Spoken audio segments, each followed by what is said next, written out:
What's up, everybody? My name is Kyron Chase, and before I get this video started, let me just say my thoughts, prayers, and heart goes out to Ric Flair and his family. I wish him a speedy recovery. And now NXT Takeover Brooklyn review. This video was supposed to get out on Saturday, but I had something to do over the weekend, and I was too tired both Sunday and Monday to do it. This show, even though it aired 2 years ago, is honestly one of my favorite takeovers of all time. And I decided, and after rewatching it again, it's funny how 2 years can change. While still I love this show, I don't think I love it as much as I used to. Matches, my opinions on some matches have changed for the lot, and I don't know why. I guess maybe it's just how much I've gotten used to NXT and the last few shows, but I don't know if I like it as much as I used to. But there are some matches that I've changed more positively towards. The night starts off with Triple H in the middle of the ring, basically just talking about how far NXT has come. And it's still, and even now, 2 years later, it's still growing. First match of the night was Tyler Breeze versus Yuujin Thunder Liger. Even though Liger has never competed in a WWE ring before or even since, the commentary team, put him over great, and he got a pretty good ovation from the crowd. And, he's treated like a legend. Originally I thought Breeze probably should have won this match, but losing to a legend like Yuujin Thunder Liger isn't something that's going to hurt you in the long run. This match was a lot slower than I thought it was going to be. More ground and mat wrestling than fast pace. Not that was not anything wrong with that, but once again, I didn't know much about Yuujin Thunder Liger, so before I did this review, I decided to watch some of his clips from back when he, like 20 years ago, to see how he used to wrestle. So after watching this match again, I do think it could have been a little bit more faster paced, but it wasn't a bad match by any means. Liger, I like how Liger was mocking Breeze with the selfie stick and laying on the ropes. Breeze looked good here, even in a losing effort. I thought it was a pretty good match, but it wasn't anything special. I gave the match a B-. Next up was the NXT Championship match, the Vaudevillains versus Blake and Murphy. Now, in the months leading up to this match, the problem was that Alexa Bliss constantly got involved in Blake and Murphy's matches, and had been, harassing the Vaudevillains, and because she's a woman, they can't really do anything about it. So they called in, so they got Blue Pants to, offset Alexa Bliss, and she got a huge reaction from the NXT crowd. This match was once again pretty good. The Vaudevillains started off hot, then Aiden English had to play the babyface in Peril. When Simon got the hot tag, he came in, like a lightning bolt, beating down everyone. Aiden English hit a really good senton from the top rope. Later at the end of the match, Alexa tried to get involved again, but she got slapped and taken down by Blue Pants, and the Vaudevillains hit the whirling dervish, I think that's how you pronounce it, to become the NXT Tag Team Champions. It's just funny how 2 years can change, because none of these teams are together anymore. And as a matter of fact, the only people still left that have a major role are Alexa, who's the Raw Women's Champion, Aiden English, who plays a jobber, even though I love his singing character. Just said how far the Vaudevillains fell once they came to the main roster. But that's something that's something I can say for a future video. Now the problem I have is Blue Pants, with the way she slapped Alexa and the way she took her down, it didn't look very crisp. But that's what NXT was for. Is to work on, how you wrestle and how you talk to make sure it doesn't happen again. But she never really officially got signed by the company, as far as I know, and she's still not signed. And like I said, the only person in this match who really went on to bigger and better things was Alexa, because the Vaudevillains would end up losing the NXT Tag Team Championships not long after that to the Revival. But anyway, this was a really good match, and the crowd was hot for it. I'll give it a B+. Next up was the debut of Apollo Crews as he took on the Perfect 10, Ty Dillinger. Once again, like the last match, it's just funny how, time changed, how, Apollo going to be the biggest star here, but nowadays he's just in the Titus brand, which is why I do like the gimmick and the stable. Ty went on to become the more popular star with the Perfect 10 gimmick, which really did catch fire for both the better and for the worse. But this match was pretty. It was all right. It was a pretty good match. Nothing was truly great, but Apollo showed some great athleticism and flashy offense. Now, the first time I saw this match, I quickly thought Apollo Crews like Bobby Lashley, and so did everyone else. But he but a more athletic version of Bobby Lashley. Apollo won by hitting Ty with a gorilla press and then a standing moonsault, which really popped the crowd. But other than that, nothing about this match was truly special. Uh, I gave it a C plus. I thought it was decent, but nothing like really good. Next up is a match that when I originally saw it 2 years ago, I didn't really like all that much, but watching it again is actually pretty good. And that's Samoa Joe versus Baron Corbin.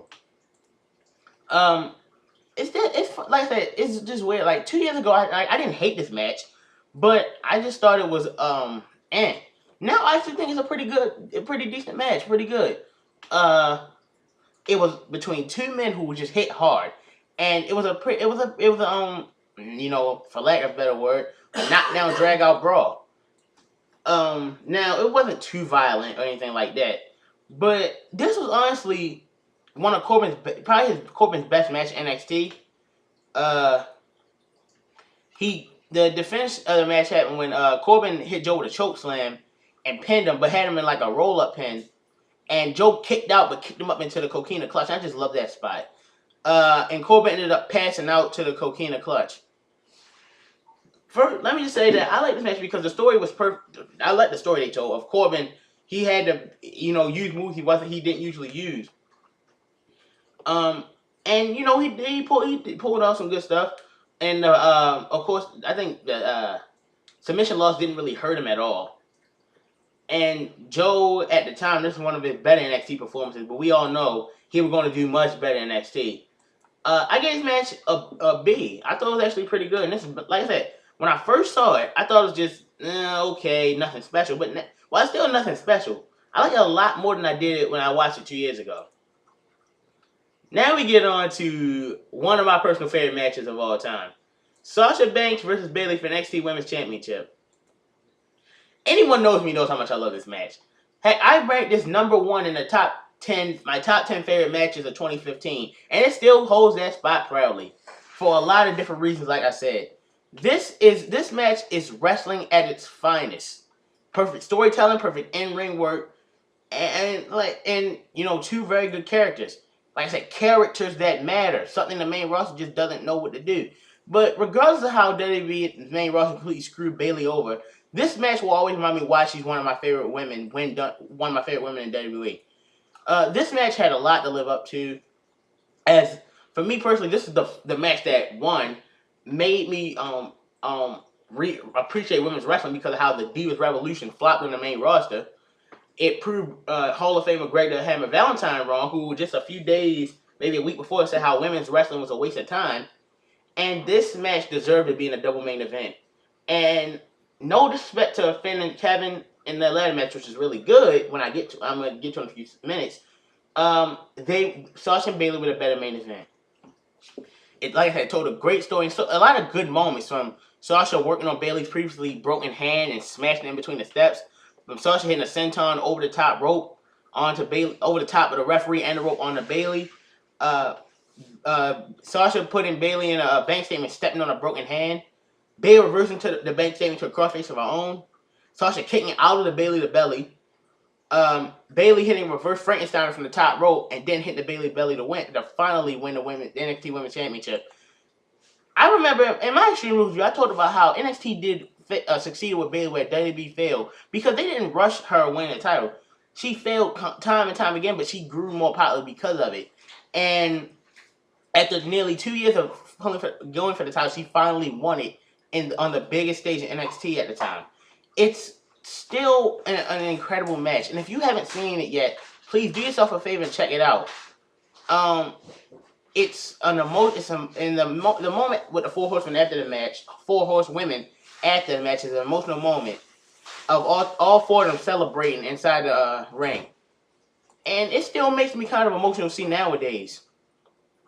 Even 2 years later, I'm gonna give this match an A. Like I said, I found almost nothing wrong with this match. When I first saw it, and even 2 years later, you think, maybe, I gushed over it so much 2 years ago that I won't like it as much. And it's still my favorite women's match I've ever seen. And one of my top favorite NXT matches, if not still my favorite. It's honestly a match that's really good. And you could say I'm overrating it or I'm just gushing too much. But if you haven't seen it yet, I would recommend watching it. I'm gonna give Sasha and Bayley an A. Next up, the main event, the ladder match for the NXT Championship. Finn Balor versus Kevin Owens. I love how Owens enters, how his intensity is fire of just hitting the ropes and screaming, I was in those seats and now I'm main event tonight. And his son Owen and his wife Karina in the front row. It was great. And Finn Balor's demon entrance was pretty good too. I love how Kevin was just sitting in the announcer chair, no selling it while Finn came out. I love that. While Beast in the East, the match I actually kind of was more of a traditional wrestling match. These two were just beating each other up and unleashing pain and punching over each other for the right to call who was the best man in NXT. Owens, like I said before, Owens was great because his intensity, because his son and his wife were sitting front row and his first time main event in a pay-per-view. And I know he main evented a few takeovers before, but this was the biggest takeover yet.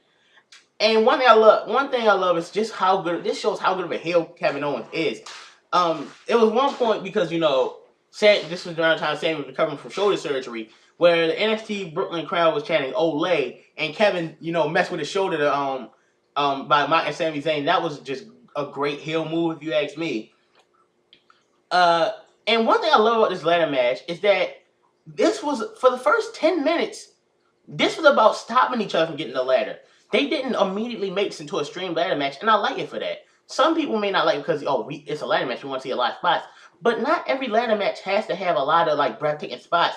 There are only a few. Maybe Finn dropping Kevin off the ladder onto another ladder, and Kevin hitting a power bomb off on the apron, and get them going to the crowd. But there wasn't a lot of, and Finn, his finish of hitting the coup de grace off the top of the ladder. But there wasn't a lot of spots, and it didn't need to be. It was more about the storytelling and ring work. And I think, like I said, it benefited because of it. This was a really, once again, a good match between two really good workers. I'm going to give Balor and Owens an A-. It was a really good match, but I just don't think it was as good as the women's match. And I feel bad for them, the fact that even no matter how good that match was, just couldn't top that women's match for me. I'm fine with the main event, but a part of me does wish Sasha and Bayley main event, but that's just personal preference. So my final grade for NXT Takeover Brooklyn 1. I gave Fusion Thunder Liger vs. Tyler Breeze a B-. I gave the tag team title match a B+. I gave Apollo Crews vs. Ty Dillinger a C+. I gave Joe and Corbin a B. I gave the women Bayley and Sasha an A, and I gave the ladder match an A-. That all equals out to a B+. This is still one of the best takeovers that NXT has ever done, and whether it got topped by Brooklyn 2, well, I'll decide that in a few days. Hopefully I can get the NXT Takeover Brooklyn 2 review out by at least Saturday morning, before Brooklyn Takeover Brooklyn 3 premieres, and I'll review NXT Takeover Brooklyn 3 right after it airs. Once again, if you haven't seen, I think this is one of the perfect NXT takeovers to start with. If you haven't seen NXT, if you haven't seen this show and you have the network, do yourself a favor and check it out. You won't be disappointed. But anyway, my name is Kyron Chase, and I will see you guys next time.